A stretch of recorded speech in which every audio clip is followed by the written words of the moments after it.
अरे बाप रे बाप, भाई देखा दीदी, बुआ, फूफा, ननद, नंदोई, ये सब एक हो गए। फोन में तो बड़ा चिटियात रहलन कि हम आके ये लोग के बताई, और अभी का हो गइल? हाँ, अभी तू लोग सब एक हो गइला का? फूफा जी रउआ पलट गईनी आए, अब पाहुन रउआ लोगिन बदल गनी नो। अरे गांव के लोग हेने आवा लोग, हेने आई हाय देखी हमरा रिश्तेदारन के ई आइल बालो हिस्सा लेवे खाती। ए जे हिस्सा फरियावत आलो। ए चाचा जी रउआ की ऐसन के रिश्तेदार बाजी? दीदी रउआ की हां? अरे पूरा जवार में ऐसन रिश्तेदार ना होखी। अरे इनका लोग खानी पीठी में छुरी मारे वाला। अरे ई खाली मुहे मीठा मीठा बतियावेलन, ई सब के दिल में खोट बा। ई सब आइल बाड़े हमनी के घर लूटे खातिर। ई लोग के तो भगवान देखी भगवान, जे जैसन करत ना उस सब के वैसे ही सजा मिली। हाँ बस चुप रहा। ए तोनी का अपना घरे जा जा। हाँ, चलो हमारा घर के मामला निपट जाए। तू लोग जा लोगन जा। चल अरे तोनी को बुद्धि उतनी नहीं खे, मेहमान के सामने इज्जत उतारता लोगन। का चुप रही जी? एकदम चुप रहा। का चुप रही जी? का चुप रही? ये लोग मिल के तेला बेली खिलाता, आप कुछ बोलबो ना करी। अरे भाड़ में जा ऐसा रिश्तेदार। ए अब तू चिल्लावा चाहे गटाई पारा, बुझलू कुछ होके वाला नहीं क्या बा। ये लोग ठीक कहत बारन, ये लोगन के हिस्सा है तब मिले के चाहिए। अदा आई ना ले ली, सोना का खजाना गइला पानी। ले ली, हमू देखा तानी। हाँ पता बा मम्मी, एक बात के तो बड़ा दुख बा हमरा के। ये दोनों दीदी लोग के जब से बियाह भइल बा ना, तब से ये दोनों तो बदलिए गईली। अरे कैसे बदल गईली? कैसन का?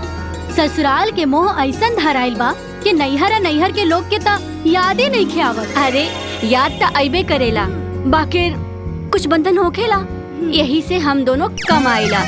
दीदी फिर कम ना, एकरा के ना बराबर कहल जाला। अगर आज रक्षाबंधन ना होई तो तू दोनों लोग तो 2-4 साल और ना आए।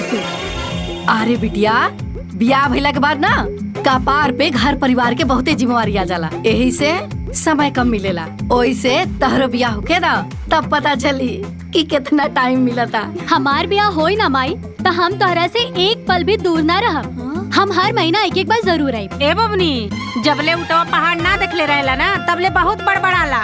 एक बार बियाह हो जाए तो हमहू देखता नहीं कि तू कितना आवेलू। हाँ बुआ बिल्कुल सही कहत बानी। ब्याह के बाद पता चली कि नैहर से कितना लगाव बा। बियाह होगी तब ना, ना पसंद के मिली और ना एक करिए। ए दीदी एक बात बतावा, अब हम कोनो भी एरा गैरा नतू केरा से थोड़ी ना शादी कर ले। हमरो कोनो स्टैंडर्ड बा।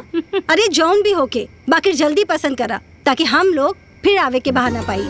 अच्छा बहुत बातचीत हो गई तो हम लोग के। देर हो रहा बा, चल के खा पी ला लोग, सवेरे जाए के बानू। हाँ चलो चल उठा, चला जल्दी। देख लो छोटको, हॉल लइकवा के हाइट पर्सनालिटी कितना बढ़िया बा।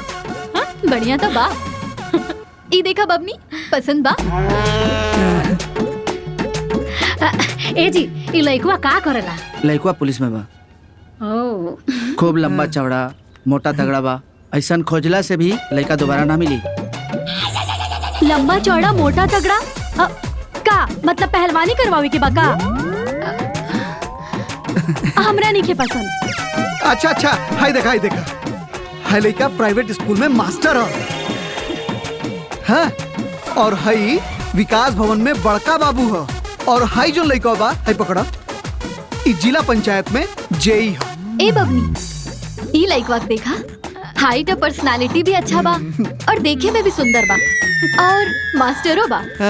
थोड़ा लंबाई कम बा पर इतना तो चल जाए। देखी चल जाए तो भौजी रउए शादी कर ली। ए बबनी, ई वाला रिश्ता बहुत बढ़िया बा, कॉली ना। ना लइका तनी कम सुंदर बा। तो का भाई, घी के लड्डू टेढ़े होखेला। बाकी भौजी हमके घी के लड्डू सीधा चाहिए। जाइए बबुनी, इतना सुंदर सुंदर लड़का बाड़े सन आ तबर वा पसंद नहीं खयावत। अब आसमान का तोरई से बियाह करन का? अरे छोड़ा, कोनो बात नहीं खे। जब एकरा लड़का पसंद नहीं खे तो और लड़का ढूंढल जाए। कहो 3 साल से तो लड़के ढूंढा था, बाकी हमार ननद रानी के पसंदे नहीं खयावत। जितना लड़का ढूंढे में पैसा खर्च भइल बा ना, उतना में तब बियाह हो जाए। अरे देखो लोग, हम चाहतानी ई हमारा आखिरी बिटिया बिया, एकर बियाह ना एकरा पसंद से होके के चाहिए। अरे माई तू चिंता जिन कर, हमनी के लड़का शालिनी के हिसाब से ढूंढल। हाँ तो जाई लोगिन, सतुआ पिसान लेके नया रिश्ता खोज लोगिन पसंद होखे वाला। बस करा, चुप रहा तू। लड़का ढूंढाई, जौन एकरा लड़का पसंद आई ओकरे से कर बियाह। चलो भैया चलो। ले भाई। ए बड़ा चिंता नहीं के करे के। जी बहुत बढ़िया। आओ लड़का के फोटो रवा ले जाए। जी प्रणाम। प्रणाम जी नमस्कार।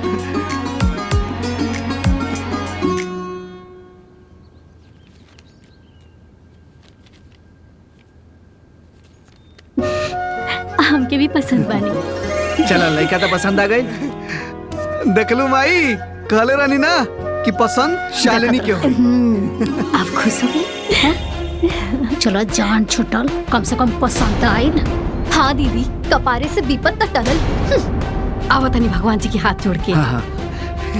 भगवान चलो।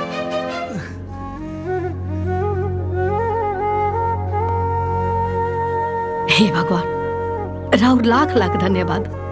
रहू हमार बात सुन लेनी, हमारा बेटी के बियाह तय हो गई।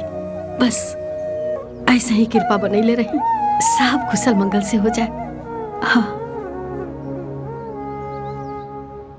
पता बा, जैसन खोजल जात रहल वैसने घर बर मिलल बा, और शालिनी के भी पसंद बा। हाँ दीदी, माँ भगवती करस सब अच्छे से पार हो जाए। चलो भैया, तू चिंता मत कर, सब ठीक हो जाई। माई, हाँ? हमने बाजारे जाता नहीं, वो टेंट हलवाई लाइट वाला के बुक कर देता नहीं, और ओकरा के एडवांस दे दे। जा बेटा, जाके सब तय कर दलो। चलो चल। चल।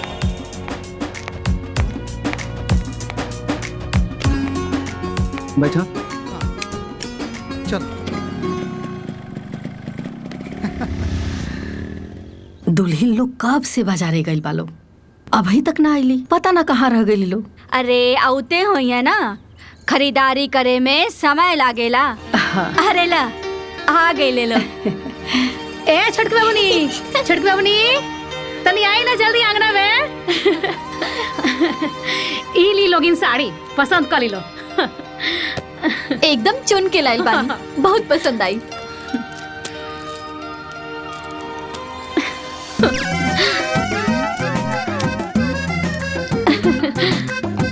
अच्छा था बाकी माई ई सब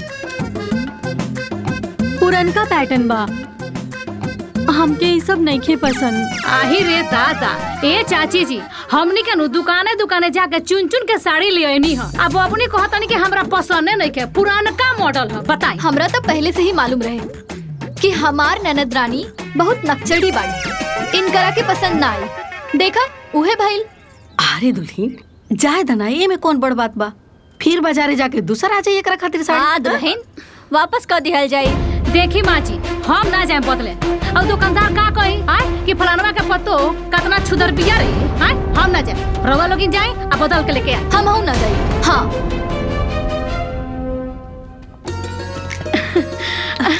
अरे बुआ जी, शालिनी खुश रह।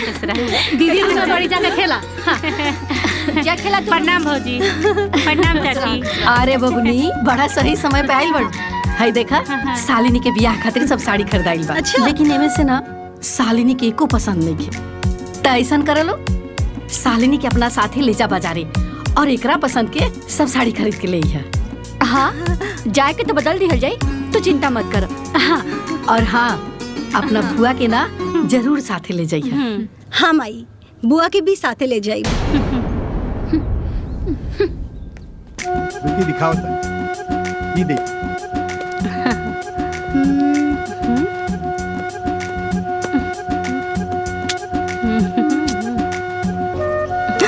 अरे वाह, ये तो बहुत ही सुंदर बा। देखा शालिनी।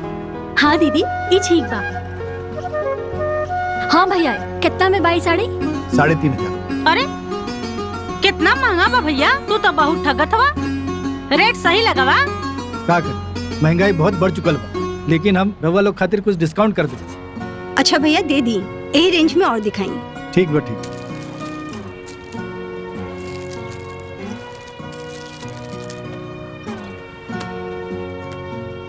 आई देखो।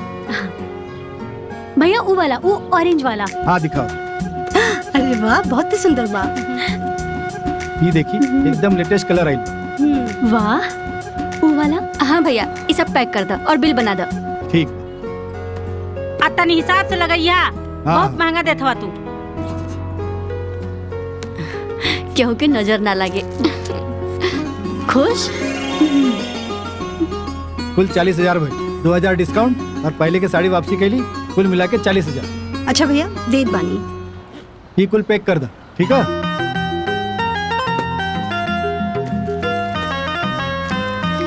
नहीं पूरा पैसा बा। चलिए चलिए।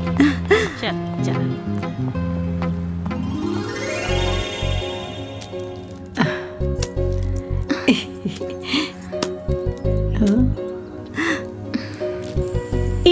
इले माँ। देखी माई। हाँ आही रे दादा, ए छोटको ये तो 40,000 खाली साड़िये के बिल बन गई। अगर ऐसे चली ना तो बजट बहुत भाग जाए। हाँ अरे दुल्हीन बजट भागे तो भागे दा, तू कोनो चिंता मत कर। और वैसे भी ना ये हमार सबसे दुलारी बेटी है, एकरा बियाह में ना कोनो तरह की कमी ना होके के चाहिए। और हाँ अगर पैसा कम पड़ जाई तो हमारा खाता में हमारा पेंशन का पैसा बानू निकाल लिया लोग। हाँ बाबूजी अगर दिक्कत होके तो हम लोग 10-10, 20-20 हजार मदद कर देत बानी। हाँ भाजी हम तैयार बानी। हाँ शादी में ना कोनो तरह के कोताही ना होके के चाहिए। अरे माई तू कैसन बात करता रू, कोनो कोताही ना होई, जैसन तू चाहबो वैसने ब्याह होई, खूब धूमधाम से। हाँ माई हमनी के कुल काम शालिनी के हिसाब से कर लिए भाई। हाँ अच्छा शालिनी हमने के बाजारे जाता नहीं। हाँ तोरा जैसन चाहिए, TV, fridge, washing machine, sofa, पर्दा। सोफा चाहिए, अलमारी चाहिए, टीवी चाहिए, बस स्कूटी बस चाहिए बस और रुकी एक बात। भैया हमके ना ये ब्राउन कलर के सोफा चाहिए। और अच्छा। एल शेप वाला। हाँ और एक सेंटर टेबल भी चाहिए। और भैया कूलर ना, बहुत गर्मी हो गई बा, एसी चाहिए हमरा। एसी की नहीं? हाँ। और भैया ये देखिए ये सिंगारदानी कितना बढ़िया बढ़िया बा ना। सुंदर बा। ये वाला चाहिए ठीक बा, हमरा के। जौन भी सामान किनाई तोरे पसंद के किनाई। हाँ ए भाभी एगो हमनी का जमाना रहे कि शादी ब्याह के बाद सुनते ही लड़की शर्मा जात रही सब। आ एगो ई जमाना बा मुंह खोल खोल सामान मांगा तारी सब। ए फुआ जी हमनियों के नु दोनों दिन यही जमाना के बानी सन, बाकी इहाँ खानी ना। अरे हमनी के बाप भाई जॉन देलस चुपचाप मुंह बंद करके रख ले। बाकी हमरा के तो ऐसा लागता कि हमार ननद जी के इकलौता ब्याह होता पूरा दुनिया में। अरे बहन के करिए तो अन्य के माई बाप खाने नहीं जा, हमने के अपना बहन के ब्याह खूब धूमधाम से कल जाई। देखिए जा काम करो। हाँ तो पूरा घरवा उठा के देख घाली। अरे जा लोग भैया बोलनी ना। बच्चवा की तबीयत ठीक बा? हाँ बहनी ठीक बाटे। अरे ऐसा ही बुखार उखार। अरे बहनी कुछ सुन लू का भइलो? अरे जो राधे शाम के बिटिया बिया ना खुद एक कही के अपने दहेज के सामान मंगावत बिया। भला बतावा बहनी, दुनिया के बेटी अपना भाई बाप के धन बचावत तारी और ये बाटे की लूटत तारी। अरे का करबू बहन, आजकल के ऐसा जमाना है ना कि लड़की माँ बाप के कंगाल कर दे तारी। अरे आग लग जाए ऐसा जमाना के जे अपने नैहर के कंगाल करके अपने ससुराल के अमीर बनावे। का करबू बहन, अब लड़की खुद ही मंगी हन त कहाँ ले सफरी। सही अच्छा तो हम चलत बानी, बखेरवा के बाबूजी खेते से आवत हुई हन। चला अच्छा, हम ठीक, जाता चला बहनी। तनी चला तनी बहन। ठीक बा। हाँ। आप पाहुन लोग से बात भइल, उ लोग कब आवता लोग बियाह में? हाँ माई उ लोग कहलन की शादी में आई हन। अरे ए बच्चा सब जा सन द्वार पर खेला सन। ठीक बा। हाला मचा के रखले बाड़ा सन, हंगामा कइले बाड़ा सन। का बताई एकदम हल्ला करके रख देले हाँ सा। माई ए माई। हाँ बेटा हमके ना एगो बात याद आई। हाँ हम ना सोचत रहनी कि हमके ना शादी में मेकअप करवाए खातिर वो ब्यूटी पार्लर वाली के बुला दी हो प्लीज। अरे छुटकी दुल्हन बाड़ी ना, हाँ कितना बढ़िया मेकअप करेली। हाँ कर दिए ये तोर ब्याह में मेकअप। हाँ हाँ हाँ हम कर दे बहुत बढ़िया से। ना ना ना ना, हमके ब्राइडल मेकअप करवाए के बा। ए बाबूनी, गांव भर के बियाह में तो इहे मेकअप करेली, इनका से ढेर लोग निमन कथी। ठीक बा भाभी, वो सब ठीक बा, लेकिन हमके ब्राइडल मेकअप करवाए के बा। और ब्राइडल मेकअप में ना ब्रांडेड सामान यूज होखेला, वो भाभी के लगे नहीं खे। अरे जाए दा भौजी, जब इनकर मन बाटे तब बुला लिहल जाई। हाँ, बेकार का बहस काहे करत बाड़ू? माई बुला दी है ना। ठीक बा भाई, आ जाए ब्यूटी पार्लर वाली। अब खुश?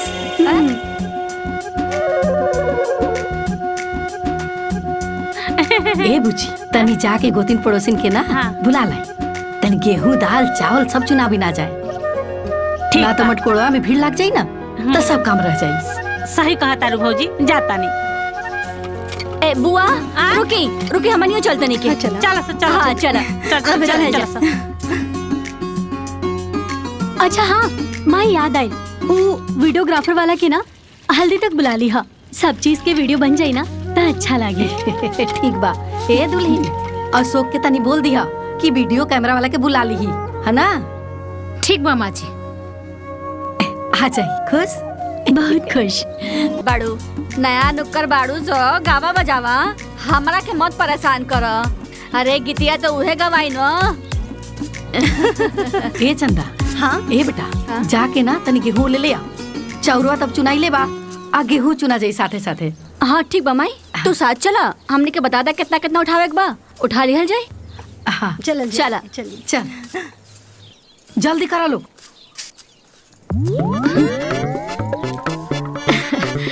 जाना तनी काकी जी, हमनी के जितना अपना ननद के कोई तनी सन उतना का केहू करी।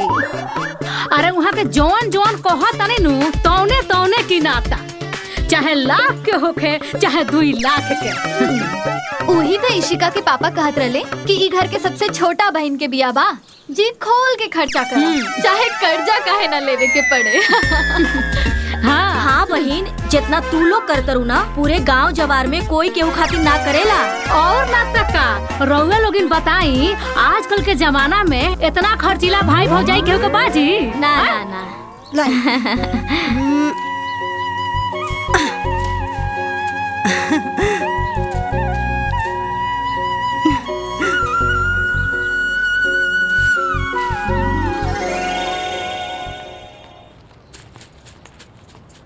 लाई है। ए भौजी, वहाँ हल्दी मटमंगरा होता, न्योता दे आईली, चला जल्दी ना तो लेट हो जाई। अरे बबुनी, तू लोग चला, हम आवत आनी। आवत ना बनी, चला न तो के गई। हाँ चाची, गीत उत याद कर ली। हाँ आज सबके करमट में गाय के हो की, और आज कोनो बहाना ना चले। हाँ बबुनी, हमरा के सब याद है, तू लोग चिंता जिन करा। चला हम आवत आनी। ठीक बा भौजी, ठीक बा, जल्दी आइया, लेट मत करिया।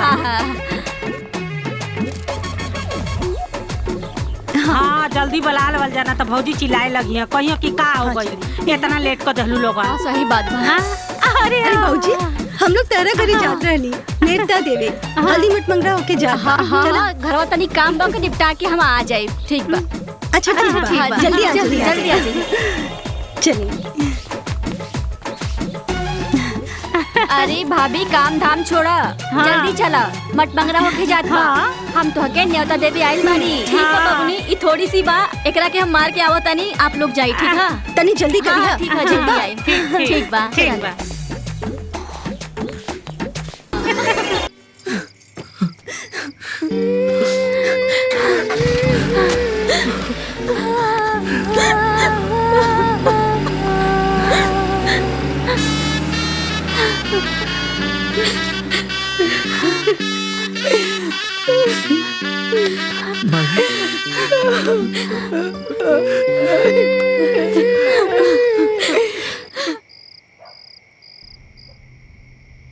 दुल्हन, हाँ ऐजा मन लगा था ना? हाँ माँ जी। अरे तो उदास काहे बाड़ू? देखा दुल्हन, हमके एक के बेटा और एक के बेटी सृष्टि बाड़ी। सृष्टि के आज न कल बियाह हो जाई तो वो अपन घर चल जाई, ओकर बाद तो घर के बहू बन के रहा चाहे बेटी बन के रहा। हम तो तोके आपन बेटी मान ले बानी, कोनो प्रकार के संकोच मत करिहा। ना माँ जी, हम संकोच ना करें। ते वो बात जान ला, आज से ई घर तहार बाटे, ई घर के मालकिन तू बाड़ो, संभारा अपन घर। हम तह के उहे दिन अपन बेटी मान ले रहनी जौना दिना तहार शादी तय भइल रहे और हमके पता चलल कि लड़की के बाबूजी नइखे बाड़न। उहे दिन हम अपन मन में बैठा ले रहनी कि हम तोहके बेटी मानब और ओकरा माँ बाप और सास सबके प्यार और दुलार।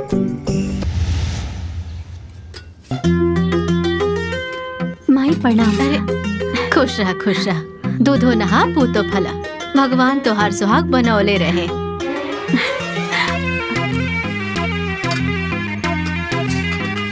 अरे नाना, हमार गोड़ ना छुए के बा, हम तहरा से छोट बानी। हमके पता बा बबनी, हमेजा और गोड़ छुए खातिर ना, बस तोहर हाथ बटावे खातिर आयल रहनी। अरे भौजी, इहो ना करे के बा। काहे से कि 1.25 महीना तक रउआ के कुछ ना करे के बा। 1.25 महीना बाद जब चूल्हा छुआई के रस्म हो जाई तबे घर के काम करे के मिली, बुझलू? लेकिन बबनी, रउआ एजा बैठ के काम करब, हम ओजा बैठ के देखब, ये हमसे ना हो पाई। लाई हमके दे दी, हम कर दे।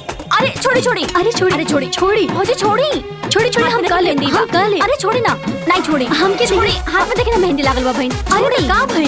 जैसन सोचले रहनी बहू एकदम ओसने बाड़ी, केहू के नजर ना लगे। भगवान करे हमार घर ऐसा ही हंसत खेलत रहो। माई देख ना भौजी ना छोड़त बाड़ी।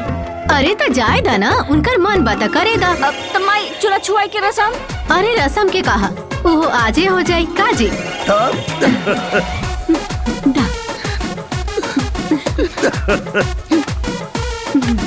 जान जाई ना, जब तक जांगर चलता तब तक ही सब बनता, वरना बाद में तो सपने बा।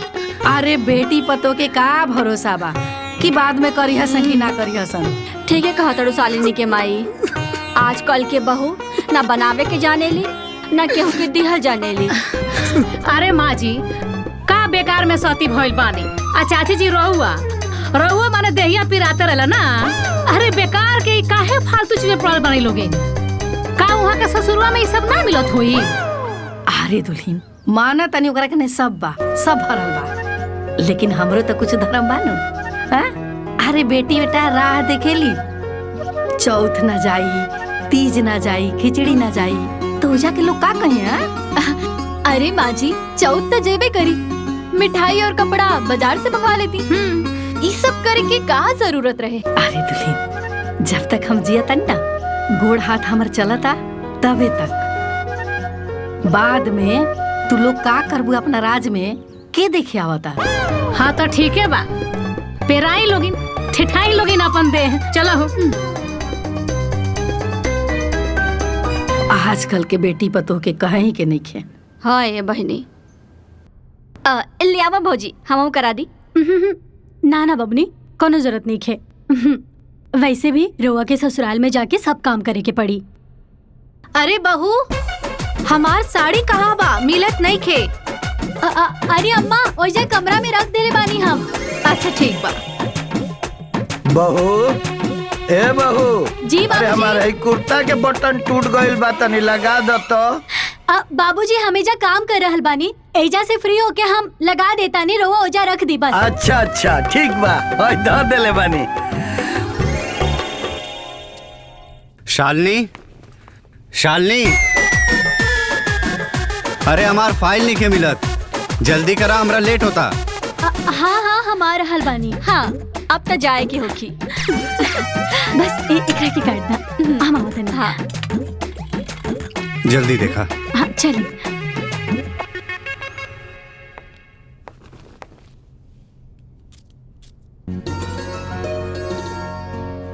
लाई बबनी। नहीं रह दी भाभी, जब से आप आइल बनी ना, केहू हिल के 1 गिलास पानी तक ना लेवेला और वो लेवे भी ना देनी। भाभी ये तरह तो सब अलहदी हो जाए। लाई हम काट देतन। अरे बहू, ला। हाँ माँ आवता नहीं गाड़ी।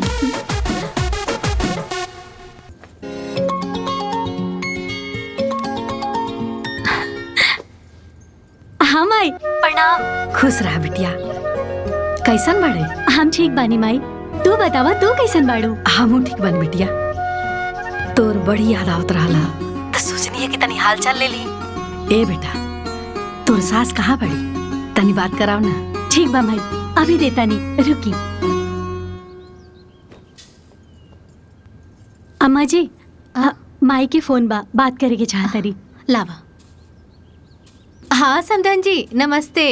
हाँ नमस्ते समधन जी। अरे तबीयत पानी ठीक बा ना? हाँ ठीक बाजी, हम एकदम ठीक बानी। उ का बात बा ना समधन जी, शालिनी के ब्याह के 6 महीना बीत हो गए।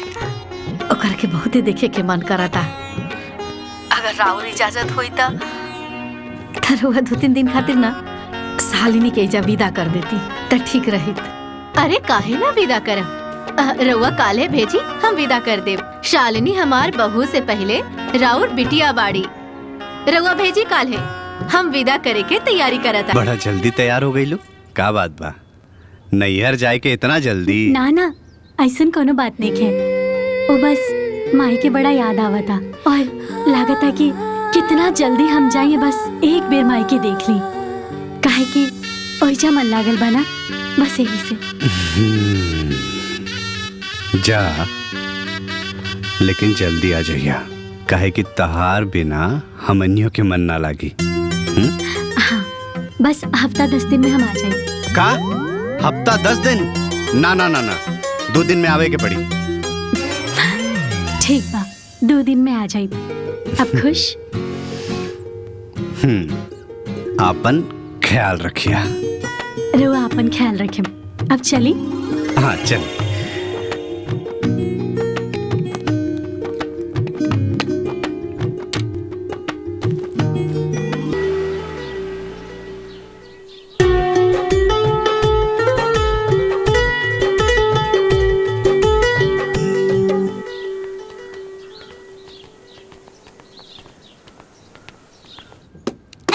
अरे बड़को जी माँ जी, पितरिया लौटवा के नहीं बहो। यही जी माँ जी। ला बता, ई का हुई माँ जी? धार गिरावे के बा। कर देलू ना शुरू तो कटाकी। हाँ? अरे अभी तक खाना ना बनल तुम लोग के। अरे हमार बेटी भूखल प्यासा लावत होई। जल्दी करा लोग। हाँ नहीं तो बत कहीं में लगा रहेला लोग। लागता बूढ़ी हो बेटियन के मुंह में पगला आ जाई है। बेटी के आवे के ठीक नहीं है, आ लोटा लेके दौड़ता रही। दिन भर बुखार से कहरत रही, अभी तनी फुर्ती देखा इनकर। अरे जायदा छोड़ा, बना ला खाना, ना तो फिर लगी बुढ़िया हल्ला करे। ठीक है कहा तारो।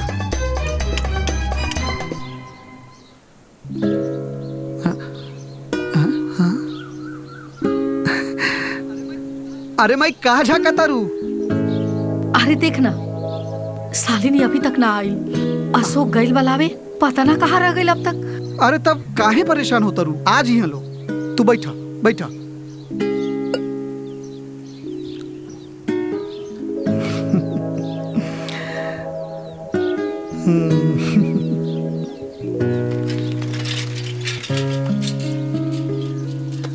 हे भगवान। अरे ये बहन, यहाँ काहे बैठल बैठू? चला घरे चला। अरे हमारी बिटिया आवत है दीदी, ओकरे इंतजार में बैठल बा। अरे आई है तो घर में नहीं है, आवा ना, चला चलल जा। लागत है आ गई। ना उ ना हलो।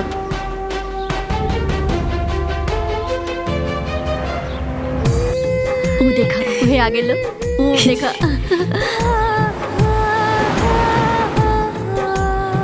आ चला चल।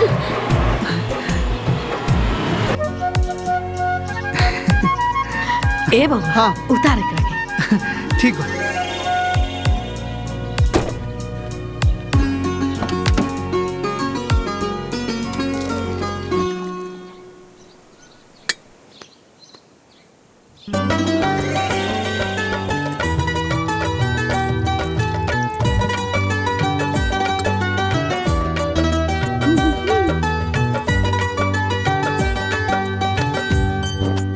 का भइल माई, इतना हवाई का है छोटा था?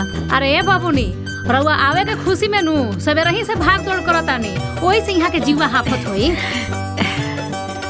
लड्डूया हम खा लेनी, अब और कितना खाए, बस हो गए। बहुत अच्छा कैलू बेटा कि आ गईलू। हमरो बहुत देखे के मन करत रहे, तारा के एक नजर देख लेली, जियरा जुड़ा गए। और सब ठीक बा ना? ससुराल वाले कोनो तकलीफ तो ना दिहले ना? ना ना ना चाची, बिल्कुल भी ना। हमार ससुराल में सास ससुर ननद सब बहुत अच्छा बा लोग। घर पे भेंट करे खातिर।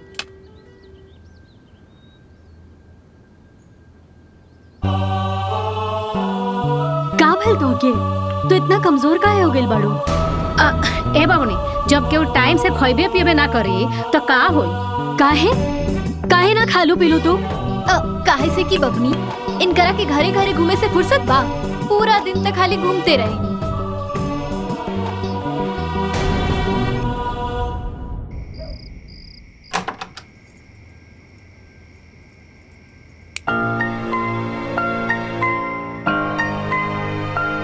हे भगवान! ए भाभी! ए भाभी! हाँ भाभी! अरे का भइल बाबूनी? का भइल? ई सब का हा?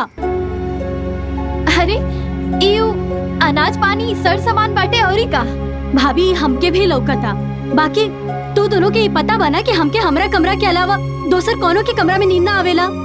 अरे बाबूनी, राउर तो बिया हो गई, आई घर खाली रहे, अब बहरी सर सामान फेंकाई रहे तो उठवा कर रखवा देनी। हम रही ना रही, फिर भी ये सब सामान यहाँ रखला के का जरूरत रहे? हाँ अब हम कहाँ से तब बताई? अरे बबनी, राउर ब्याह शादी हो गइल बा, रउआ ओइजा के कमरा छेकी, एइजा ना। मायके के मोह माया छोड़ दी। हाँ।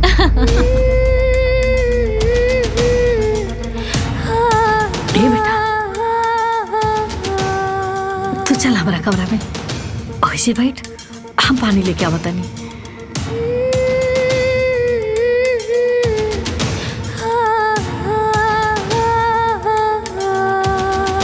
चल चल चल।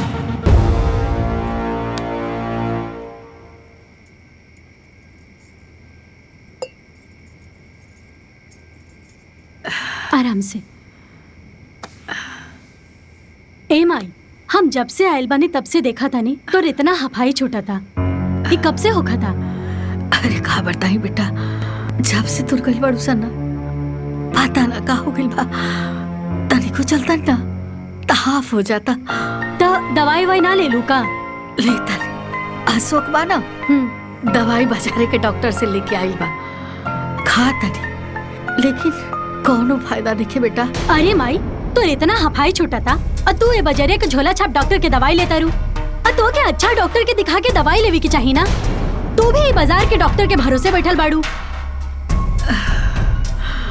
का भाई? ए माई, ये भाभी लोग अच्छे से ध्यान ना देवेली का? बेटा, ते तो जानते बड़े अपना भौजी सबके कितना डींगा के लिए सन, 1 रुपया खर्चा करी सन तो 10 रुपया बताइए सन, तो सबके गईला के बाद बहुत अकेला हो गई बनी बेटा। न समय से खाना, न समय से पानी। तब भैया लोगन से नहीं खो बतैले का? अरे वो सब क्यों का कोई, वो सब तो अपना मेहरा रुए के सुनी ना। अच्छा तो शांत हो जा, हम आगे बानी ना, हम काल तो के अच्छा डॉक्टर के दिखा के जांच करवा के दवाई ले आए, ठीक है? चल अभी सुत जा, आवा आवा।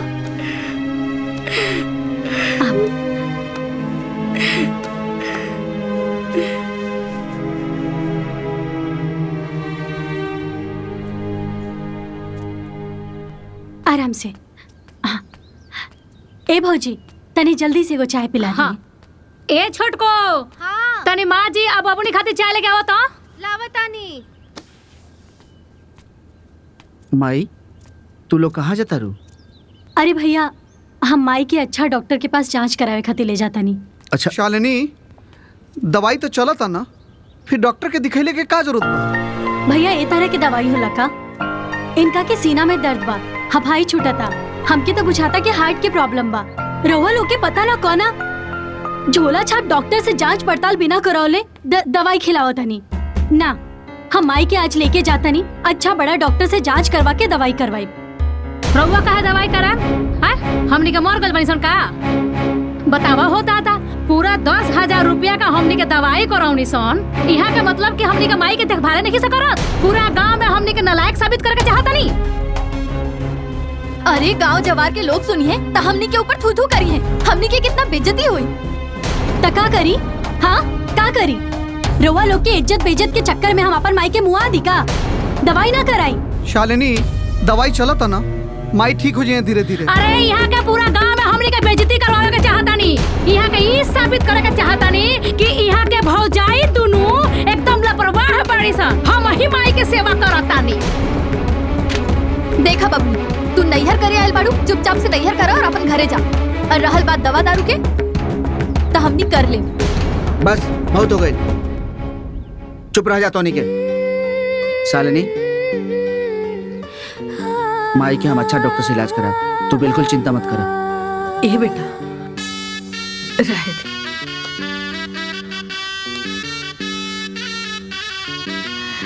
ये सब देखा सन्ना। ठीक माई। ए भैया प्लीज अच्छा डॉक्टर से दिखा दो। हाँ हमरा पे भरोसा रख, हम माई के अच्छा डॉक्टर से इलाज करा। हाँ तू चिंता जिन कर। दुल्हन माई के चाय दो। करत रहा सेवा।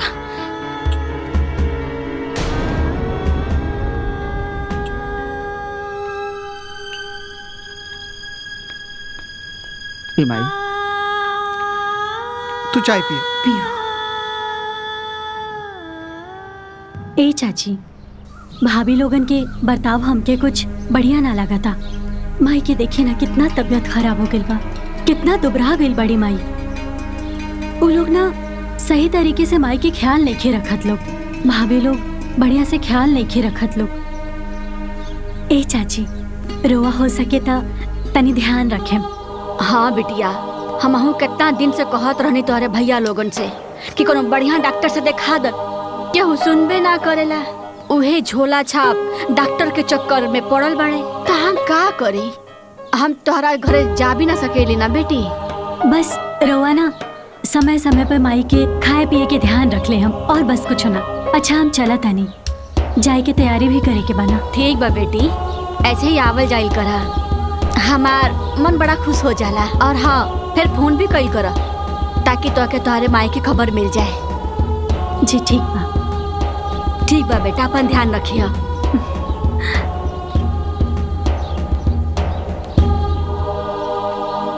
आराम से माई। माई आपन ख्याल रखिया, समय से खाना खा लिया, दवाई ले लिया और डॉक्टर से जांच पक्का करवा लिया। बाकी हम आ जाए। भैया प्लीज माई के अच्छा डॉक्टर के दिखा दे हम जाए। प्लीज ख्याल रखिए माई के। तू चिंता जन कर। हाँ।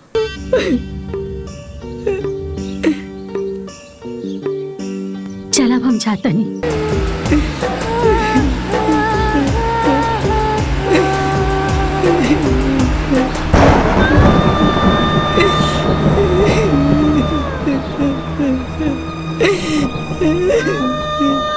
ए चाली के माई काहे खड़ा बाड़ू रही जा, घरे चला।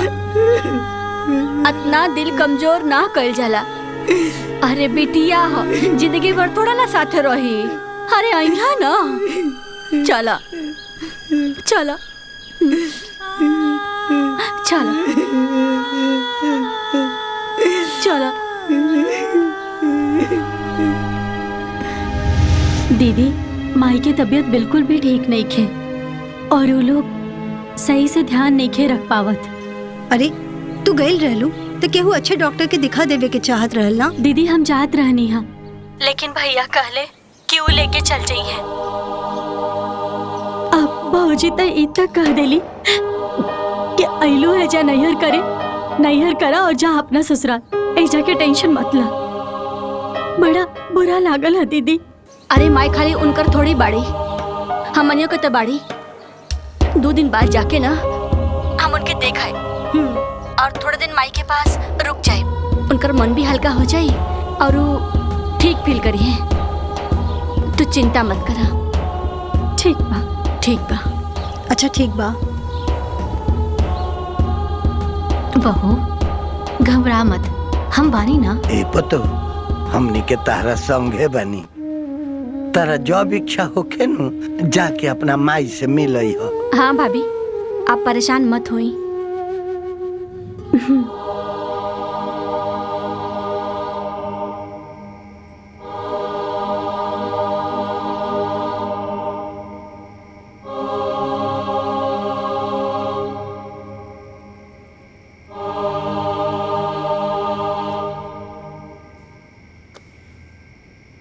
शालिनी, काहे उदास बाड़ू?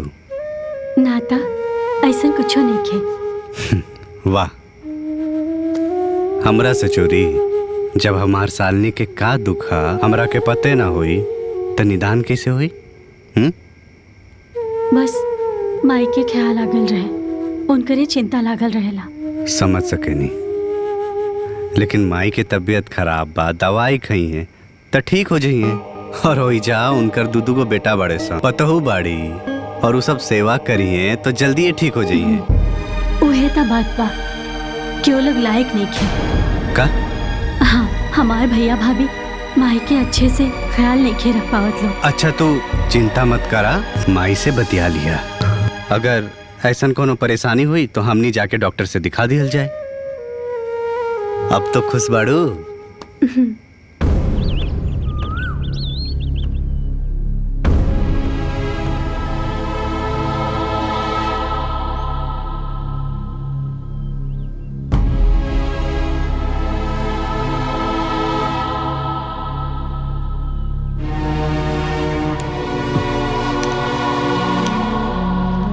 काबिल डॉक्टर साहब, माई ठीक हो जाएगी? माफ करिया, रावर माई दुनिया छोड़ देली।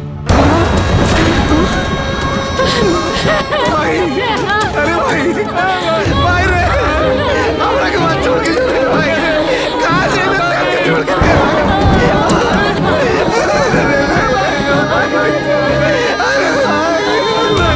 अरे भाई, हमने के कुंवर बना के कहां गिव रे भाई? अरे तो बचो रे भाई। भाभी, ये आपके घर से फोन है। चाची के फोन बा, उठाला। हाँ चाची। चांदली बिटिया, का भइल?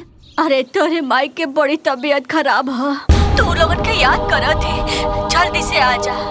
का? हाँ।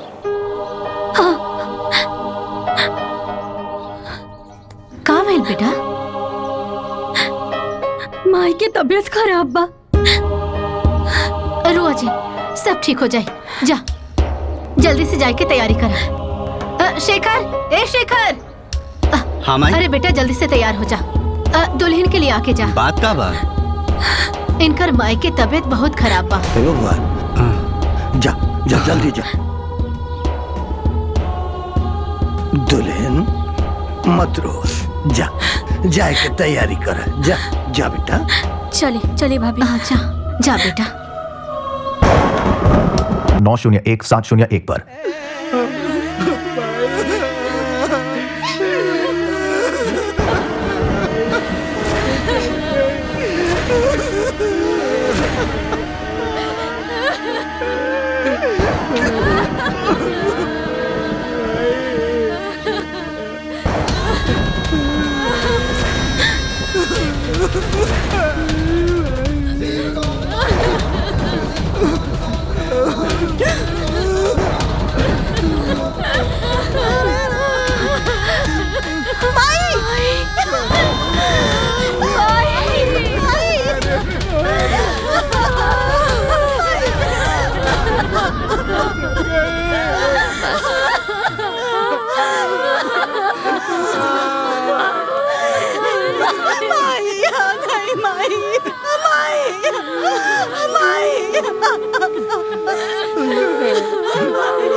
दूर हो जा हमरा से। तुम लोग मिल के हमरा माई के कहाँ गई ला लोग? यही से हमार माई मर गई।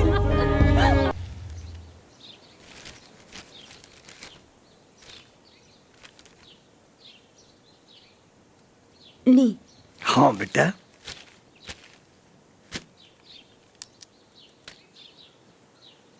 ए बिटिया पतोहू के भी चाह पानी पूछ लिया। हाँ बाबूजी, भौजी के देके तभी आप लोग के देनी है।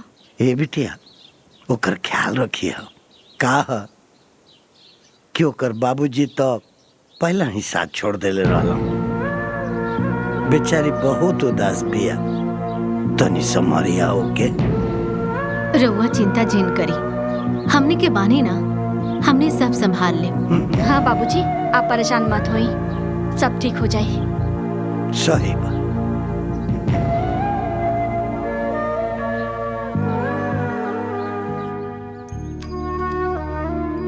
ए बबनी लाई, हम का देता नहीं। अरे नहीं भौजी, रह दी, हम कॉल ले। अरे आप अभी कुछ दिन आराम करिए। हम आराम करब और काम ना। अरे भौजी, हमेशा तो आप काम करे नहीं, कुछ दिन हमरा काम करे दे। अम्मा जी देखी ना, बबनी हमके कोनो कामे नहीं करे देत। अरे ठीक है तो कहा तारी, जब ले तहार मन शांत न हो जाए तो एक काम धंधा के छोड़ा, हमनी के कर ले।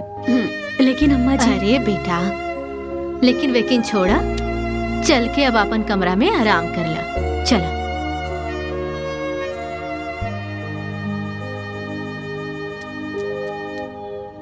बतावा, 4 महीना हो गई माई के गुजरल, और जब से माई गुजरल बाड़ी तब से कौनो भैया झांके ना आइले।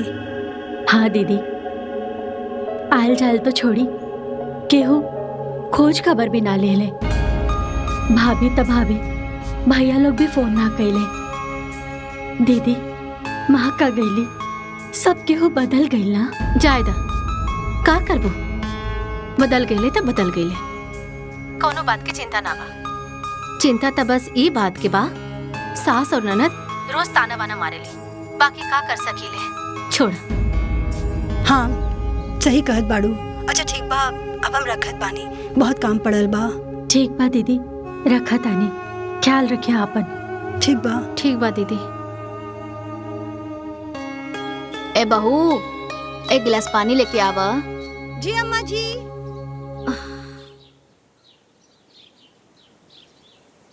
ली। ए बहू, तोहरे मैके से फोन उन आवेला कि ना? जी आवेला। काहे? अरे वैसे ही पूछ लेनी, तीज के समय चलता ना, सबके मायके से तीज आ गइल बा, तो हम सोचनी तोहरो घर से भी आई। अबे करी है, और फिर ना आई तो का हो जाई। बहुत तब होगले, उ लोग के जिम्मे और कोनो काम ना बाका।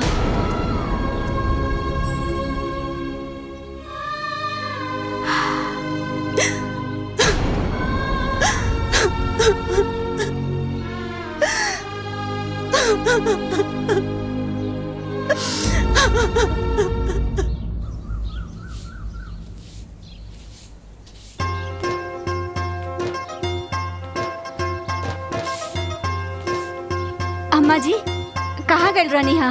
कब से चाय बना के जोहत रहनी हा। रसोई में रखल बा, जाके छान के पी ली। अरे हम चाय ना पियब। काहे? कैसे कि हम गइल रहनी बिरजू के घरे, उनके पतों के तीज आइल बा, तो हमरा के दिखावे लगली, तो हम चाय ओइजे पी लेनी है। ठीक बा। अच्छा दुल्हन जी, तार भैया नावत बड़े हो, वो तो एकदम भुला गईले। समय ना मिल पावत हुई, यही से ना आवत होखिए। एमे इतना सोचे के का बात बा? अरे पहले बड़ा फुदुक फुदुक के आवत रहले, हर घड़ी एजे रहत रहले, आज काम में इतना बिजी हो गइल बड़े। अरे कम से कम बेटी बहन के 30 त्योहार तो पठवा देवे के चाहिए, ओकर खोज खबर तो ले लेवे के चाहिए दुल्हन। राखी आ गइल बा, हमने उजा जाए के बानी, खोज खबर भी हो जाई, और भैया भी ये सोच ले होखिया।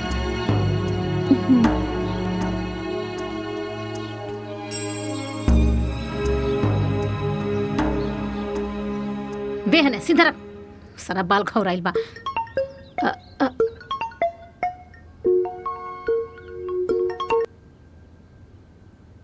हेलो। हाँ हेलो भौजी, प्रणाम। हाँ हाँ खुश रहे बाबूनी। आज किशन के जन्मदिन बाना, त मनावल जाई ना? अरे बाबूनी, एकर जन्मदिन ना मनी, रउआ तो जानते बानी कि माँ जी के गइला अभी सालों भर ना भइल, ऐसे में कैसे जन्मदिन मनी? जाए दी भाभी, कोनो बात ना। किशन बा का हो जा। हाँ ले बात करे, बात कर। हेलो हाँ बुआ प्रणाम। खुश रहा बेटा, हैप्पी बर्थडे। थैंक यू बुआ।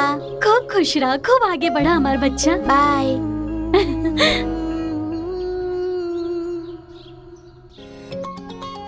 अरे बबनी, हमार फोन उठा के तने स्पीकर पे रख दी ना, हमार दोनों हाथ फसल बा। हाँ भाभी।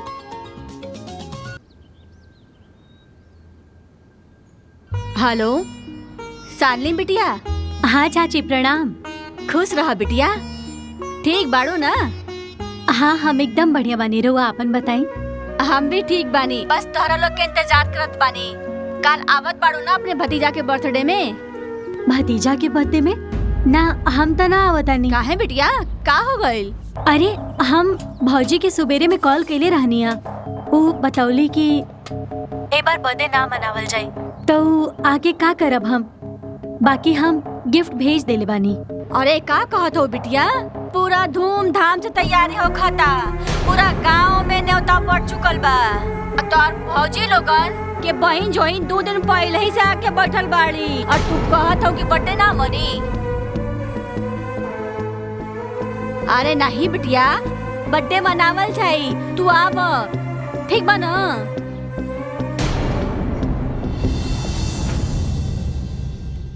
अम्मा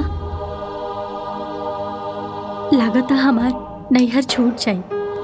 जाए दा दुल्हन, उ लोग के इच्छा ना बा तो मत जा। मान के पान नीक होखेला, अपमान के ना। वैसे भी माई से नैहर होखेला, माई ना तो नैहर ना। हाँ भौजी, तू अपन मन छोटा मत करा, भुला जा नैहर के। कैसे भुला जी यहाँ पर नैहर के बबनी? वो नैहर के भूल जाए जहाँ हमार बचपन बीतल। हम कैसे करी? क्या वो नैहर के भुला जाए जहाँ हमार माई बाबूजी के प्यार दुलार के याद रहल। ठीक है कहा तारू, कैसे भुला जाएबो, बाकी करबो का? अच्छा ठीक बा, मन ना माना था तो जा, अब बहन लोग के भी फोन करला, तीनों लोग मिल के जा। अरे हक से जा। अरे हाँ तो नैहर है ना, नैहर माने अपन घर, केहू बुलावे चाहे ना बुलावा, तू लोग जा घूम के आवा।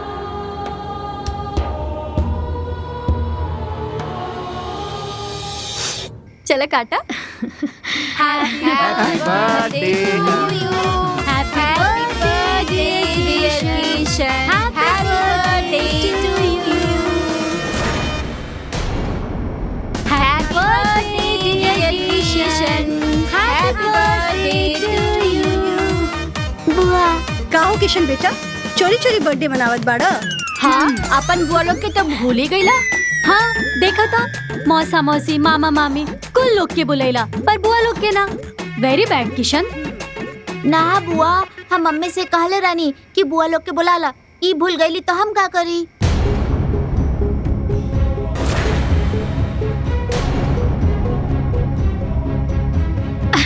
अरे ना बबनी, भुलाई लईखी। रउआ तो जानते बानी कि एकर जन्मदिन ना मनावे करोला, लेकिन एकरे जीत के मारे मनावे का पड़ गईल ह। उ कहनु बबनी इतना जल्दी सब कुछ कर। हाँ जल्दी जल्दी में मौसा मौसी मामा मामी कुल रिश्तेदार आ गई ले ना। अच्छा कौनो बात नहीं की, अब हम आ गई बानी, चला केक काटा। हाँ अरे जब रउआ लोग आ गइल बानी तो रउए कटवा दी केक। वैसे भी रउआ तो सबसे बड़की बुआ बाड़ी ना। हाँ हाँ हाँ ना, चला ना दीदी। आवा आवा। हटे तनी, हटा।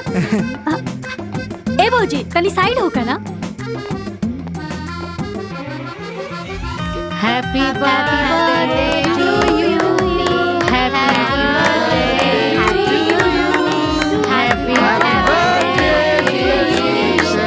हैप्पी बर्थडे डियर किशन बेटा। Happy birthday. Happy birthday Kishan बेटा। हैप्पी बर्थडे किशन बेटा। अरे भौजी आप भी खाई ना, खाई ना, खाई भैया, खाई ना। अरे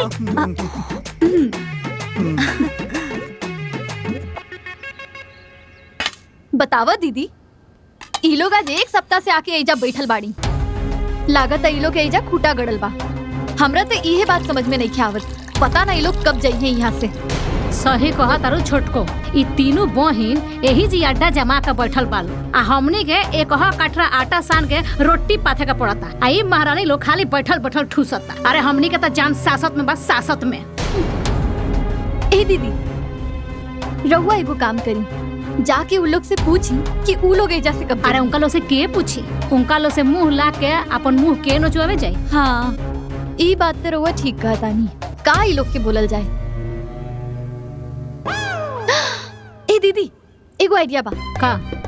रउआ उ लोग से जाके पूछी कि बबनी रउआ लोग एजा से कब जाइबा। वो कहा ना कि हमनी की तैयारी करे के बा। ऐसे इहो पता चल जाए कि उ लोग एजा से कहिया जाइए। ई तो आइडिया बिल्कुल सही बा। तू एगो काम करो, फटाफट चाय बनावा। चाय के बहाने फट से पूछ लेम कि कहिया चाहिए। हाँ ठीक बा, तुरंत बनावा तानी। हाँ भैया, कभी कभी तो हमनियों से भी मिलने हल करा। अरे ना रे, कैसन बात करत अरे, हमने के भुलाइल नहीं जा, बस मौका नहीं के मिल पाओ। हाँ, काम इतना फैल गेल बा ना कि टाइम निकालल एकदम मुश्किल हो गेल बा। हाँ भैया, तभी ससुरारी जाए के टाइम बा, बाकी बहिन लोग खातिर टाइम नहीं खे। चाय ले। अच्छा, हाय ला चाय पिया लोग। हाय ला भैया।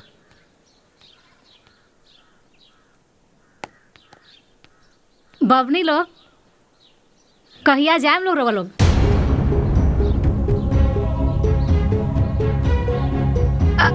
हमार कहे का मतलब कि बता देती लोग तो जाए के तैयारी कर देती हम। अरे भाभी, हमनी लोग जब भी जाए तो लोगन के बता के ही जाए, टेंशन मत ला। और वैसे भी अब ही हमार जाए के कौनो मूड ना बाटे। हाँ भौजी, हमने के सोचता नहीं कि राखी बांध के जाए जा। का हो भैया, ठीक कहता नहीं ना? हाँ हाँ, एकदम ठीक कहा तारू। जब आयल बाड़ू तो राखी बांध के जी जा। हाँ, बार बार तू लोग का दौड़ बोलो।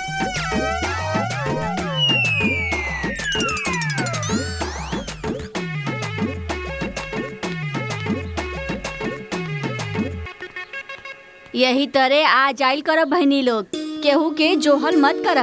हाँ चाची, बिल्कुल सही कहत बाड़ू। अरे बबुआ, का बुआ? तोहार मम्मी का करत बाड़ी? मम्मी तो सुतल बाड़ी। का? सुतल बाड़ी? हाँ। हमार चाय पिए के मन करता और वो दोनों सुतल बाड़ी। चलो हम बना देता नहीं। अरे नाना चाची, ऐसन कैसन बात करत ताड़ू? हम जाके बना के लेके आवत नहीं, तू लोग बैठा। अच्छा ठीक बा। एक टाइम में सुतले का ओहे तो बतावा चाची। सही कहताड़ू। अरे का भेल शालिनी, वापस काहे आ गईलू?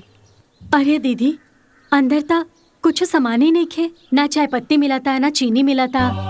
हम बहुत खोजने, ढेर खोजती तब भौजी लोग खाती घर ढूंढा तारी। अरे भाभी, ये कौन टाइम में सुते के बतावा?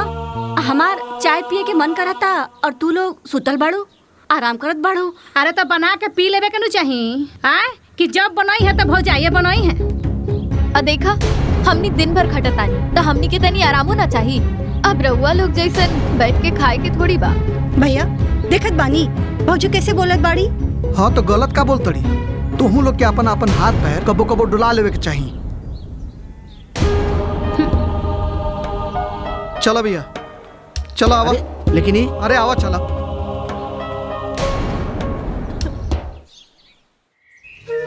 ना अम्मा, अब इतना अपमान सह के हमने से एजा ना रहल जाए। ना दुल्हन, जब ऐसन बात बाटे त तू लोग ओही जे रुका। ओखने के सबक सिखावल बहुत जरूरी बा। ऐसे त धीरे धीरे तोहनी के नैहर छूट जाई।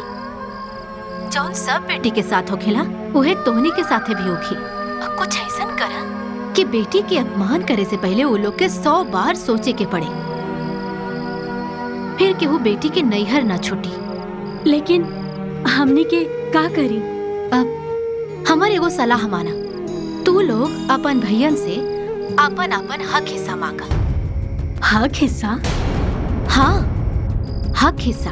अरे बेटी के भी हिस्सा होखेला नैहर में। अपन हक हिस्सा मांगा, अब बाकी फिर लौटा दिया। ताकि वो लोग के ये एहसास हो जाए कि बेटी के सम्मान न होखे तो धन के नुकसान हो जाए। ठीक बा, रोआ सही कहा तनी अम्मा। हम रखा तनी, प्रणाम। का कहली तहार सास?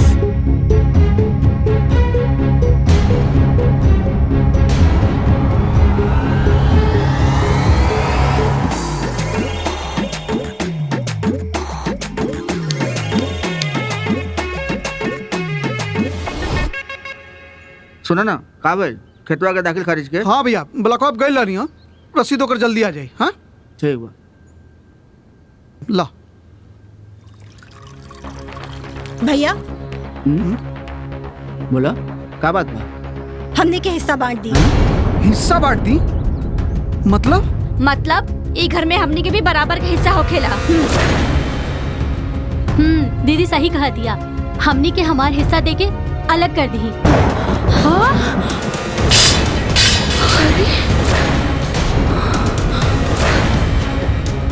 हाय रे दादा, हाय देखा जा रही।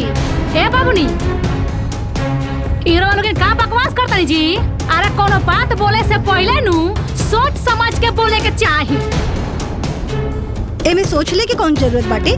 शालिनी बिल्कुल सही कह रही बाड़ी। हाँ, हमनी भी घर के बेटी बानी। अच्छा, तो हमनियों के घर की बेटी बानी। हमनी तो ओइजा जाके हिस्सा ना मांगिले। रउआ एक बात कान खोल के सुन ली, रउआ की जे कुछ चाहिए अपन ससुराल से ली। एहिजा से रउआ लोग के कुछ ना मिली। हाँ, कैसे ना मिली भाभी? भाभी तू लोग भी सुन ला कि हमनी के हमार हिस्सा चाहिए तो चाहिए, काहे कि आप गाल से गाल बचौला से काम ना चली। ए बाबूनी, अपना माई के मुँह के इंतजार में बैठ रही है का कि कब माई मुँह और नैहर में जाके हिस्सा लगवाई। जौन समझे के होकर समझा, बाकी जितना जल्दी हो सकी ना हमनी के हिस्सा बांट दी। हिस्सा? कैसन हिस्सा? यहाँ कोनो हिस्सा विस्सा नहीं खे। ए जी, अपना बहन के कहा नहीं की बोलत हिस्सा मांगा तारी। अरे टुकुर टुकुर घटुआर नियर ताकत का बानी। चुप करा, भकर भकर बोल बू। का बात करी? हम बहन से झगड़ा करी ना तो बैठ के बंटवारा करी 5 जगह।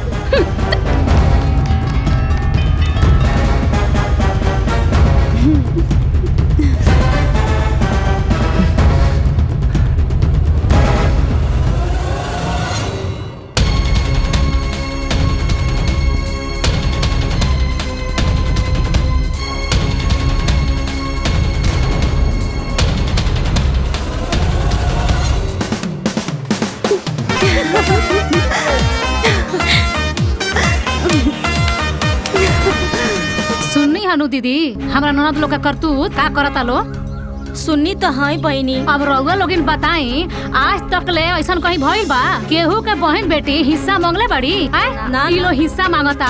बताई, हमनी मर जर के ई लोग के ब्याह करेली। ई लोग के चक्कर में पूरा कंगाल हो गई और उल्टा ई लोग हमनी से हिस्सा मांगता रे। बोला नाही दुल्हन, आज तक ले ई कुल तो ना भइल। आज जौन कुल होत बा लेकिन ठीक ना होत बा।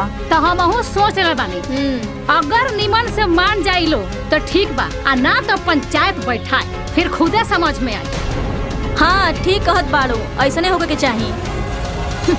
अब का फैसला होके के चाहिए? सरकारी नियम के अनुसार नैहर में बेटी के बराबरी के हिस्सा होला, त देवे के त पड़ी। अरे ठीक बा, सरकारी हिसाब से अगर आज के लड़किन के हिस्सा दे दिल जाई तो काल चल करके गांव के सारा लड़की आ जाइए हिस्सा लेवे खातिर। और सब के सब तो छोड़ा, अपनो लड़कियां आ जाइए हिस्सा लेवे खातिर। तब का होई बतावा? बात तो ठीक कहत बड़ा, तो आगे का होखी? आगे का होखी? वो लोग के बुला के समझा करके फाइनल कर दे, और का होई? हाँ ठीक कहलन, बुला के समझा दिया जाए। हाँ बुलाओ लावा। ए बिटिया लोग आवा, इधर आवा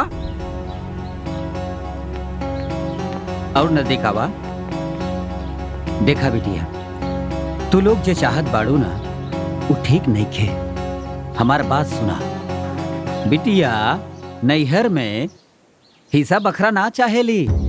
देखा आज तक के हो अपने नैहर में हिस्सा बखरा ले बा का? तो ही लोग बतावा।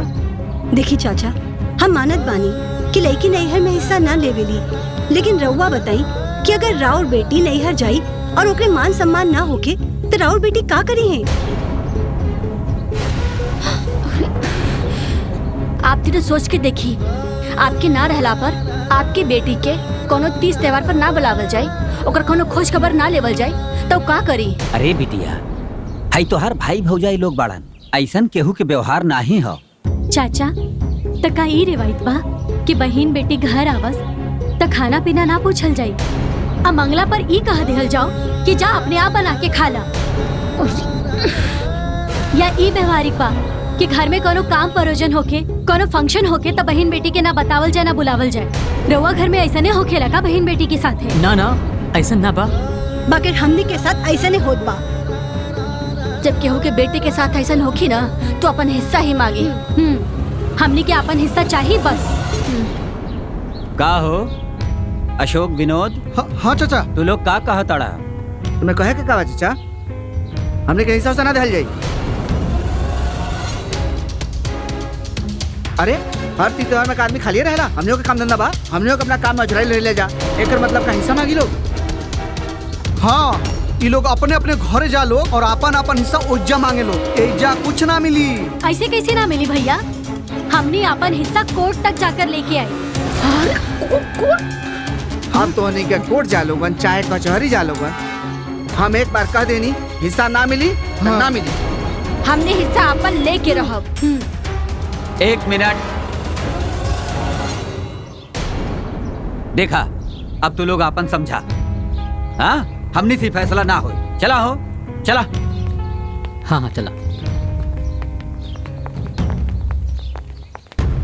का हो?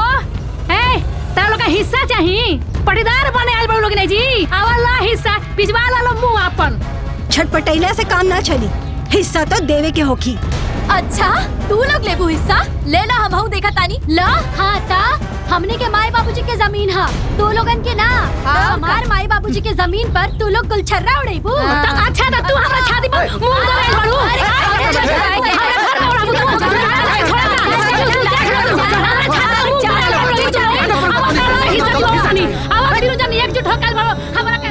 अब तक कोर्ट कचहरी करे की पड़ी। करे के ही पड़ी।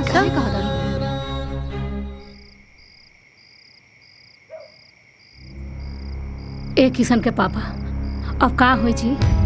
ई मुसीबत से कैसे छुटकारा मिली? अरे घबराहट से तो हमार हाथ पैर कुल कांपता, मालूम ना का होके वाला बा। अरे तू लोग घबरा मत, हमनी के बानी जाना, कुछ ना कुछ समाधान निकाल लियल जाई। विनोद, हम सोचता नहीं कि फुआ के बुला रहल जाए।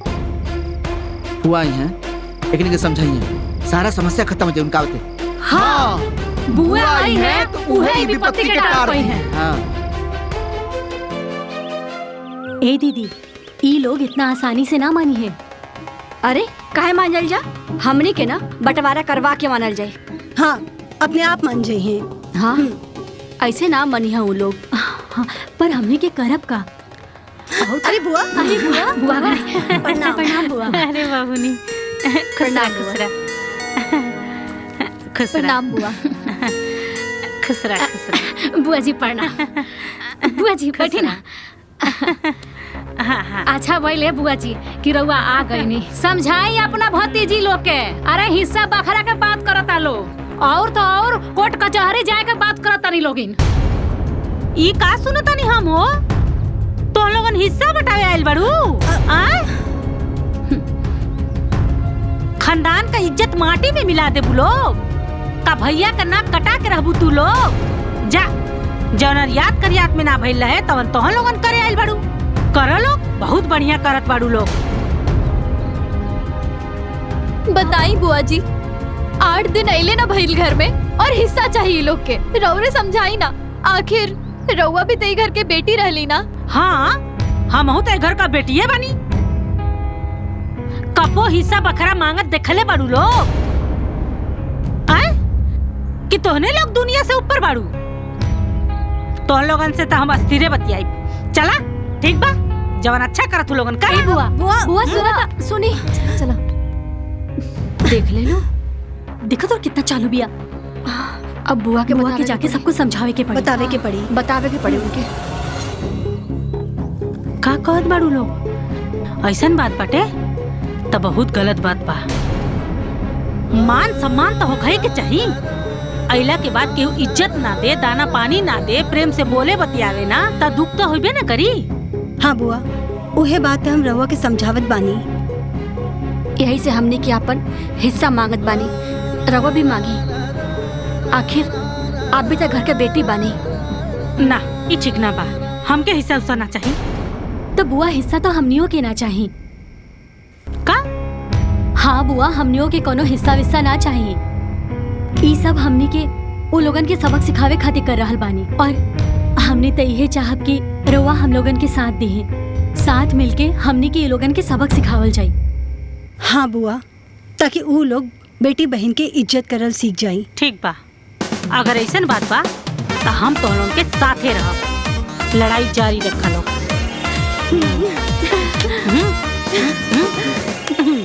अगर हिस्सा बटा जाई तो फिर हमने खातिर बचबे का करे। हाँ, हमनी के लड़का बच्चा का पाई। अरे जौन पई है तौन पई है, कम पड़ी तो तू लोग अपने अपने नैहरे जाके अपन अपन हिस्सा बखरा मंगिया लोग का। अरे हो हल्ला छोड़ दो लोग, फुआ आ गई बिया, सब संभाल ली। फुआ आ गई। बुआ बैठ फुआ। बैठा। अशोक, विनोद, दुल्हन, हमार बात सुना लो। हमरो हिस्सा बांट द लो। अरे होय देखो, हमरो हिस्सा होला ये घर में, काहे से कि हमहू ये घर के बेटी है।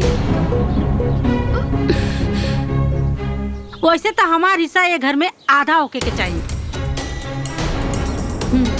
आधा में तू लोग के। लेकिन कोनो बात ना, जितना सबके बटाता बराबर बरे बरे हमहू के बांट डालो। हाँ हाँ बुआ, एकदम ही सही कहत बाड़ू। हाँ, बुआ के बेटा हिस्सा लगे के चाहिए। अरे तो दीदी, बुआ एक कुल मिला के तो 6 हिस्सा लगी ना। हाँ हाँ। आही रे दादा, अरे होई देखा लो। अरे ये तीनों जानी मिल के फुआ जी के भड़का दिहल लो, अपना गैंग में शामिल कर लिहल लो। यहाँ के आए रानी यहाँ समझौता करे और लगली खुद ये हिस्सा मांगे। अरे ये तो बुढ़ियो दिमाग से सिटिया गल बड़ी सिटिया।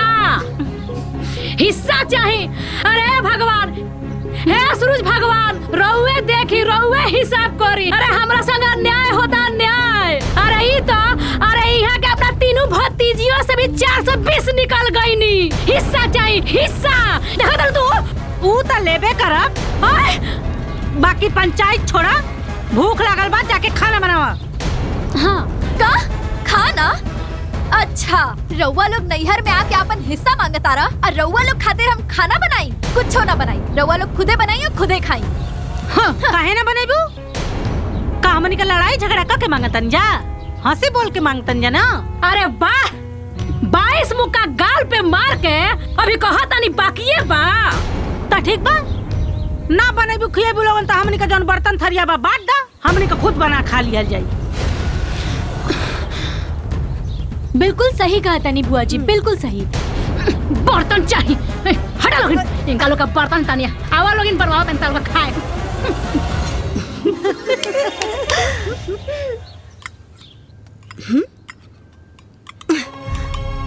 अरे अरे, सब्जी का उतार दिलू? ऐसे तो सब्जी कच्चा रह जाई। तो हम का करी? हमनी के भी एमे हिस्सा बाटे, हमनी के भी खाना बनावे के बा। अरे हाँ, हमनी के तो 4 गो हिस्सा बा, तो लोगन के तो 2 गो बा। अब 4 में ना कम से कम आधा में तो काम करब जा। हाँ? आयल बालो हिस्सा लेबे, देखल जाला कि कैसे हिस्सा लेता लो ये लोग। अरे ओ भौजी, देख लिहा, जब हिस्सा लेहब नो तो दिखा के ले। अरे देखा दीदी, कैसे ये लोग बोला तारी। हाँ, अरे वो तो हमनी नियर भौजाई रहे, ऐसे तू लोग के बियाह हो गई। ठीक बा ना, तो सब समझ में आई। हमनी के कमाई खा के आ तू लोग हमनी के साथ पटीदारी निभावताड़ू। हाँ हाँ, काहे ना, कुल अपना नैहर से ले आइल रहलू ना।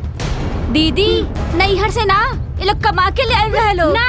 तो तू 3 जन कमा के धइले बड़ू लोगिन ना, पर हमनी के माई बाबू की कमाई रहल। हाँ हाँ, दुल्हन देखा हिस्सा बात देवे के पड़ी। ई हल्ला गुल्ला कैला से कुछ ना होखी। हाँ चला लोग हटा चला चला चला चला चला हटा ला बनवा चल बिया हिस्सा चाहिए। ऊ तो हम ले ये के जाए। ए पुआ हेने आवो। हाँ आवो। बोल। चिंता जन करो, हिस्सा जरूर मिली। फूफा के पाहुन के बुलौले बानी। बस आवे दो। ठीक बा। और आउते आउते मिली जनलू, चिंता जिन करो। अरे आवे तो हम देख ले। देख ले।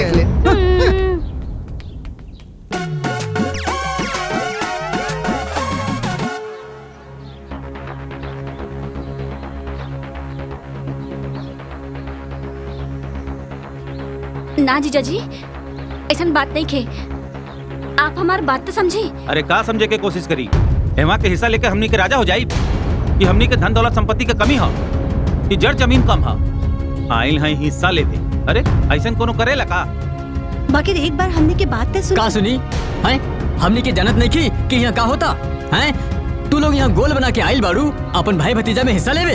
हैं अरे कहाँ जाके भगवू तू लोग? हाँ बोला। और तो और तू आइल बाड़ू हिस्सा लेवे? हैं अरे तोहार माया अबले तक ना छूटल बा? हाँ बुद्धि फिर गइल बा कि दिमाग से क्या गइल बा तोहार? अरे काम मुंह देखा तार लोगन खड़ा खड़ा।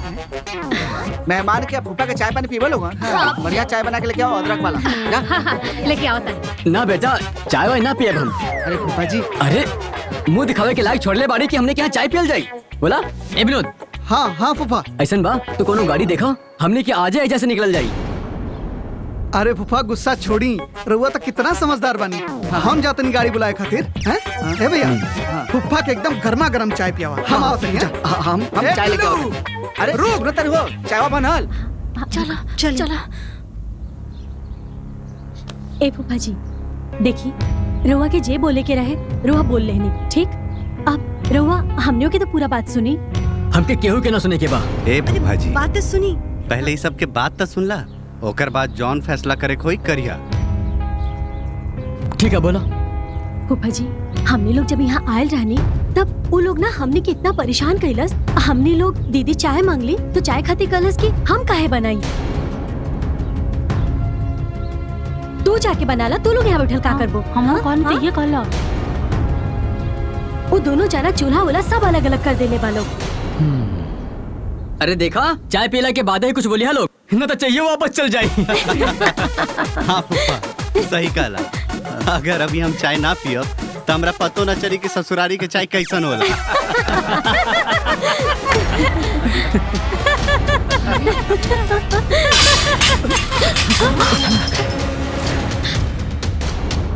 अरे बाप रे बाप, भाई देखा दीदी, बुआ फूफा ननद नंदोई ये सब एक हो गए। फोन में तो बड़ा चिटियात रहलन कि हम आके ये लोग के बताई, और अभी का हो गइल? हाँ अभी तू लोग सब एक हो गइला का? फूफा जी रउआ पलट गईनी। आए अब पाहुन रउआ लोगिन बदल गनी नो। अरे गांव के लोग हेने आवालो, हेने आई। हाय देखी हमरा रिश्तेदारन के ई आइल बालो हिस्सा लेवे खातिर। ए जे हिस्सा फरियावत आलो। ए चाचा जी रउआ की ऐसन के रिश्तेदार बाजी? दीदी रउआ की हां?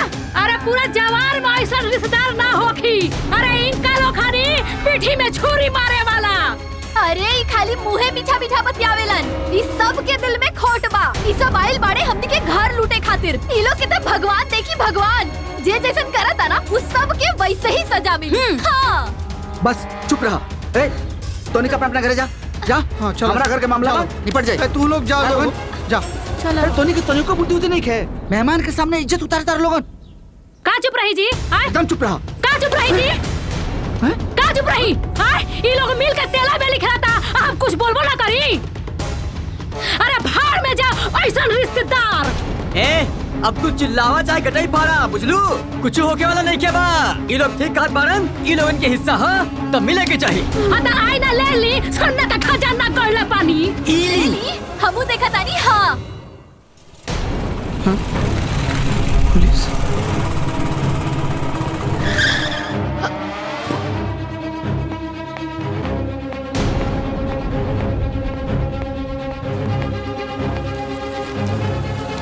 ये लीजिए ई कहा साहब?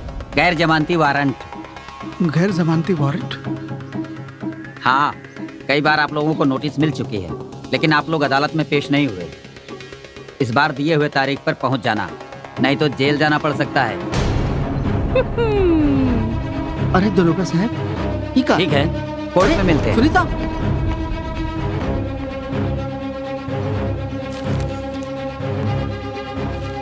ए, अब तू लोगन अपन हिस्सा और बंटवारा आपस में करत रहा, ठीक बा? अब हमनी के चलल जाए। जा लोग जेल में। चली चला दीदी। अरे फूफा जी, सुनीता, बोला बच्चर बच्चर तू, ये गैर जमानती वारंट था, अब कुछ नहीं हो सका, सीधा जेल।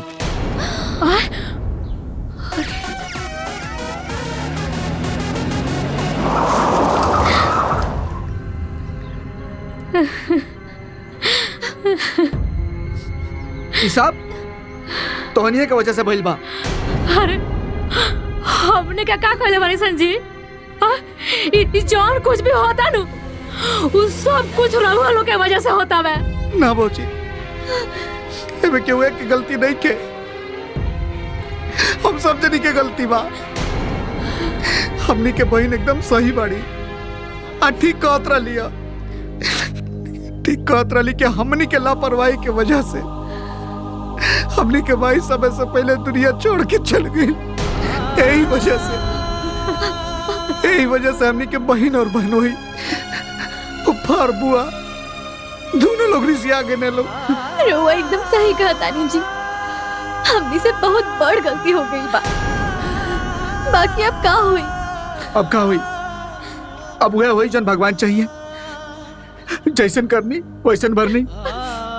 अब तहीसो देवे के पड़ी, जेलो जाए के पड़ी। ना भैया, रउआ लोगन के कोनो हिस्सा ना देवे के पड़ी, ना रउआ लोगन के जेल जाए के पड़ी। शालिनी, शालिनी, ए बहनी, ई का कहत रे? शालिनी बिल्कुल ठीक कहत बाड़ी भैया। बहन लोग के रहते भाई लोग के दुख उठावे के पड़ी, ई कैसे हो सकेला? मतलब? बड़का भैया, हमने के अपन संपन्न बानी, हम लोगन के कोनो हिस्सा ना चाहिए। इले आप लोग के पेपर समझौता कर ले। भैया, भाभी, हमने लोग एजा कोनो हिस्सा विस्सा लेवे खातिर ना आयल रहनी, हमने तो बस एजा नैहर कैले आयल रहनी। जौन नैहर तो लोग हमने से छीन लेला,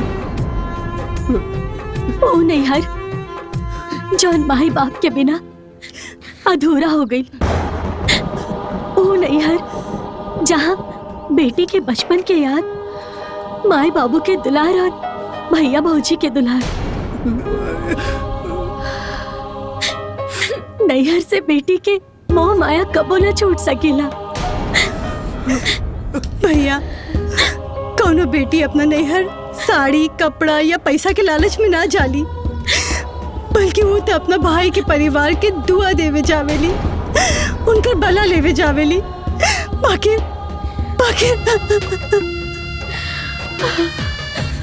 भैया, जहाँ बेटी जन्म ले ली, जौने माँ के कोख में वो पल बढ़ के, जहाँ सांस ले ली, जौने घर में माई बाप के प्यार बा, काऊ घर में बेटी के कोनो अधिकार ना होला का? हाँ, बेटी जगह ना आ सकेले का?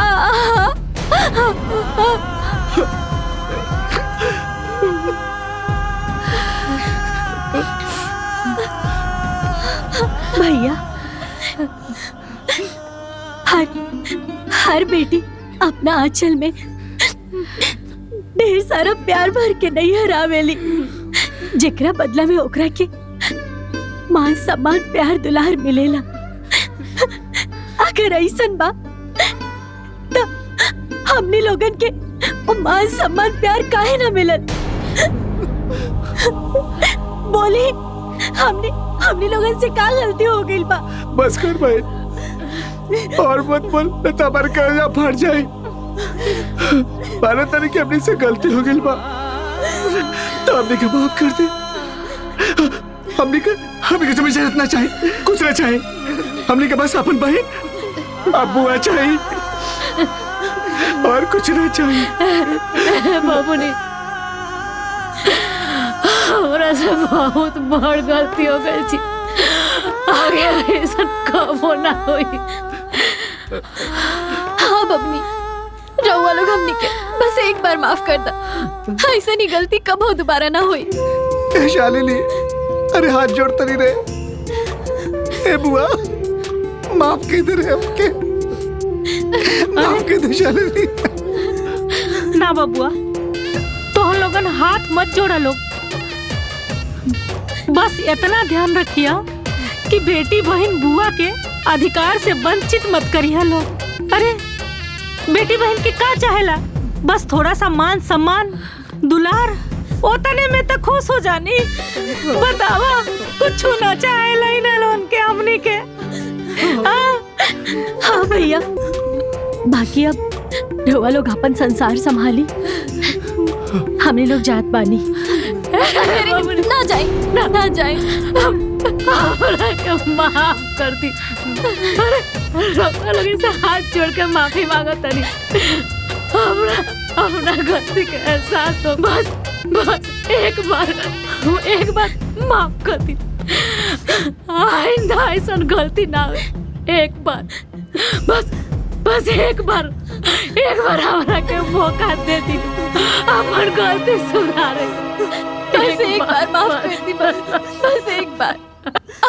देखा, हमनी के माफ कर दा।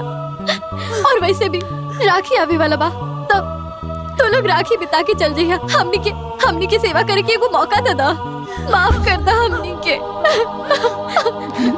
ए बहन, रुक जा सर, ए हाथ में राखी बांध के चल जाइए सर। ए बुआ रे, समझाने रे, माफ कर दे। ठीक बा, समझा देब हम।